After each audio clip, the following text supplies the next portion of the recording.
property developers and landlords are wasting money during construction. And at the end of the day, all of this cost is heaped on the head of home buyers and renters. So let's talk sustainable building development. A lot of people have been clamoring on social media the last couple of weeks that the government should regulate the cost of rent. So while we wait for the government to do that, let's talk about how property developers themselves and landlords are wasting money during construction and how we can manage that so that at the end of the day, the housing cost will be a bit more reduced, okay? I'm Messi Okeke, fondly called Madam Landlady, and what do? I provide decent housing solutions and I advocate for more sustainable city practices in our building development. So how are developers wasting money and how can we do better? Number one, developers are developing for ego, not mainly for efficiency. This one has become a trend. We see lavish, oversized structures that don't even align with buyers' real need, just to impress, just for Instagram pictures and to romance our ego. We are building for show off. So you see a lot of massive houses with unused rooms, extravagant staircases, heaped Gerald roofing, double height ceiling, Roman style pillars, heavy concrete decorations that serve no functional purpose, just for aesthetics, right? Now, all of these things demand more cement usage, iron, and all of that. So it's just more and more cost without improving comfort or utility. So you see excessive rooms, you see a developer saying, oh, they're building home for families, for single families, for married couples, and then you're building 8 rooms. So I saw an ad on Instagram some weeks ago, and the ad was an 8-room residential house, and they said, oh, it's a family home for your family. And I'm like, a family home, 8 rooms, what are you using that for? Except you are a king and you have 3 wives, I can understand. Or maybe it's a country home for grandchildren, in-laws, grandparents to return to during the holidays. I need to understand why a single family home has to be 8 rooms. It's an utter waste of money. How many kids does the average Nigerian family have? Between 3 and 5 children. So what do I need 8 rooms for? So you see, we have the main parlor, the anteroom, the second sitting room upstairs, the closet room, the cinema, the library, the patio. All of these things keeps the cost of construction, increases the cost of the sale at the end of the day. And you find that most of these rooms, they stay locked up and unused. And the more room, the more space you have in your house as a property owner, the more maintenance costs for cleaning and other maintenance, even furnishing. Because the more space you have, the more you think, oh, I need a decor here, I need a sofa here, I need a bed here. All of this cost is hit on the head of the property user at the end of the day. So I know somebody may say, oh, there's an audience for those kind of houses. And while I understand that, what is the ratio? What is the percentage of luxury home buyers versus the percentage of low income or middle income earners in Nigeria? We are dealing with housing crisis. We are dealing with inflation here. So at this point, it's not even the time to be doing too much of luxury, even if there's an audience for that. We have more middle income earners, we have more low income earners who just want a cute small home for their families. 2 kids, 3 kids, 4 kids here, and they're fine. So what's the 8 rooms for? What's all the cinema, the library, the anteroom? What's that for? So as a developer, you need to consider the demographic. And if we are true to ourselves, you will see that most of these grand buildings are just ego servicing with little functionality, right? So as a developer, understand the larger percentage of your audience you're selling your houses to and build to serve their purpose. Another way we are wasting money in our construction is inaccurate quantity survey. When you visit sites in Nigeria, you will see heap of broken blocks, unused tiles, wasted sand, gravel, roads, everything will be on the floor. And most of this cement, they must have congealed. Nobody's controlling how the ratios are being mixed. Nobody's controlling how all of these materials are being used. And there is no reuse plan for all these wasted materials, right? And while I understand that a lot of developers are buying these materials in bulk because they want to save money or they want to because of the fear of price increase when they go back to the market, I understand that. But what's the need of buying in bulk when at the end of the day, there is no resource management plan? So you end up wasting the money you were even trying to save in the first place, right? So what can you do as a property developer?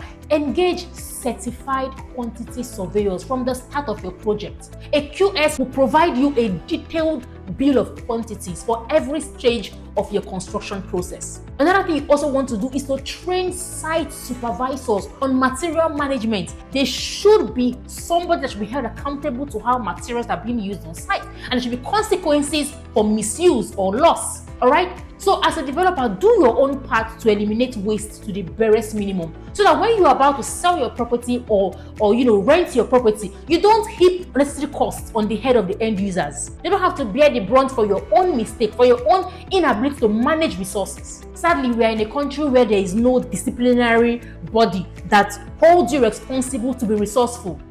Why we don't have that, as a human being, as a responsible person, put structures in place to ensure that the materials at your site are well managed. All right.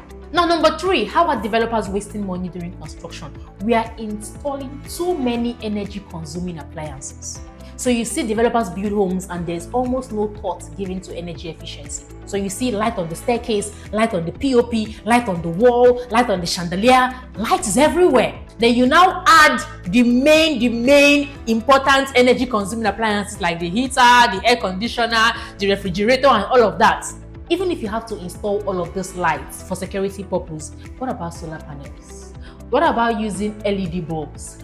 What about using insulated roofings? Right? Because it is the tenant or the buyer who will live in that house that bears the crazy cost of monthly energy bill. So if you have to install lights everywhere because you like all the lights, ensure that you are using energy efficient lights. Another way that property developers are wasting money is poor plumbing design. You see, during plumbing, that's where I think 40% of money is wasted. Low quality piping, wrong pipe size and materials, extra long pipe running. This wastes materials in waste pressure. Extra long piping can delay water delivery. It will cause you to have more energy usage, and too much pipe joints will cause more leakage points. We also have improper drainage channels within our building development. Then we have the one they do, internal piping. Now you and I as a developer, you know that internal piping is not sustainable. As a developer, you know how difficult it is to repair an internal pipe when the pipe gets, burst or something. So what happens to stacking your wet areas? A lot of money is being wasted during the plumbing. Now, this is where I would recommend 2 construction experts that will help you in this regard. Now, go on Instagram and find Snag Inspector if you are a developer or a landlord. Find Snag Inspector and find Sir Folajomi. I think I'm even going to link their social media pages at the description of this video. You need them on your project. These are people who help you build sustainably, manage materials for a more efficient and lower cost of building. Now, also in the area of piping and water usage, let me add this. As a developer, install a rainwater collection system. We're talking about how you can save construction costs, both for during construction and then post-construction, right? How can you save water? Install a rainwater collection system. It's called rainwater harvesting, and it's a sustainable city practice. If you think it's not possible, let me give you an instance. When I went to Kigali, Rwanda a couple of years ago, I stayed over at Radisson Blu, and if you know this hotel, you know one of the biggest hotels in Africa, right? And when I was there, one of the days when I was using the restroom, I saw it was written somewhere, rain falls in this toilet. I didn't quite get what that meant, so I had to go to the website to read about what it's called or what that was all about. And I saw that they collect rainwater whenever it rains, they preserve it, they purify it, and then they run it through a channel. They use it in flushing toilets and other non-potable purposes. By doing that, they don't need to pump fresh water. They don't need to waste the cost of maybe energy to pump fresh water just to flush waste from the toilet. So you can equally do that in your building development. Can you run a system where you collect rainwater? Here in Nigeria, we have abundance of rainfall. Collect rainwater and use them even during construction. You don't need clean water to mix cement and sand, right? So collect rainwater, have a system that collects, and even when your building is fully developed, you can have this reserve system where you collect rainwater and your tenants can even use it during flushing the toilet and all of that stuff. It's a sustainable city practice. It's already happening even in Africa, so you can equally do the same thing as a developer. You save costs in the same vein, right? Another way that developers are wasting money is poor construction planning and low quality workmanship. I went to a site one time And when I got there, all the piping was done, interlocking was done, everywhere was looking clean, beautiful. Only for me to go back there a couple of days after, and I saw that they had pulled out all the interlocking, the piping was being removed, pipe was all over the place. And I was wondering, what's going on here? I thought you guys were, done with this. And then the engineer was telling me, they discovered some inconsistencies. And I understand that somebody must have made a mistake during the entire process. Now, I understand that mistakes happen, but if there is a proper construction timeline and plan, we would not always have to uninstall and reinstall, because in that process of uninstalling and reinstalling, materials are wasted and you still have to pay extra labor to install. So can you see the little foxes, the little things that we do that increases construction costs, and then we blame everything on inflation?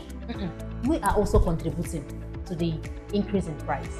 And then the part of cutting corners through cheap labor, cheap materials. The fact that it's cheap now doesn't mean you're even saving money, right? So prioritize skilled artisans, quality control, and long-term performance over short-term savings. And then train your team members, train your construction team to manage materials better, right? To follow the construction timeline. It pays off in the end, all right? Now, finally, how are we mismanaging funds during our construction? We are ignoring local building materials. Now, we seem to be importing everything these days. Imported tiles, imported roofing sheets, imported doors, everything is imported, when we even have local alternatives that are equally viable, right? Now, these foreign materials will increase the cost of your construction. And sometimes we've even seen where imported materials fail in Nigeria's climate. So if there are local alternatives that are more affordable and yet very durable, let's explore those options as well.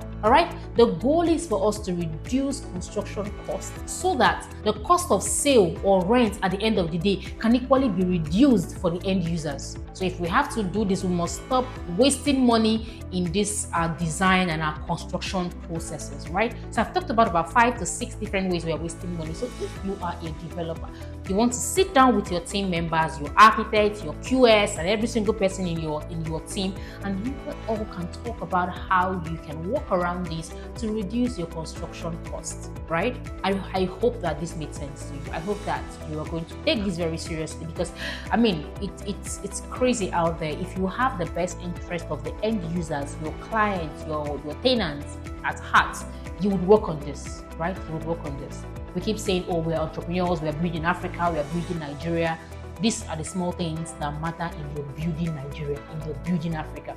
So let's think about us and do better. All right. So let me know if this video makes sense to you. Let me know if you learned a thing or two. Like I said, I'm going to put the link of those 2 amazing men that I recommended. You can find them, work with them. They are amazing people to have on your team during construction. And if you're a property buyer or a renter watching this video, you can equally drop a comment, share 1 or 2 things or 1 or 2 ways that you feel we are also wasting money during construction. And then developers could read this and then they will take correction, right? So also like and share, and share to many persons who you think should watch this video. Let them learn a thing or two, and then come back again. Subscribe so you can come back again for my next video. Once again, I'm Miss Yokiki, fondly called Madam Landlady, and I provide business and solutions, and I help you grow your net worth through investments in real estate. And I advocate for more sustainable practices in our development project. I'll see you on my next video.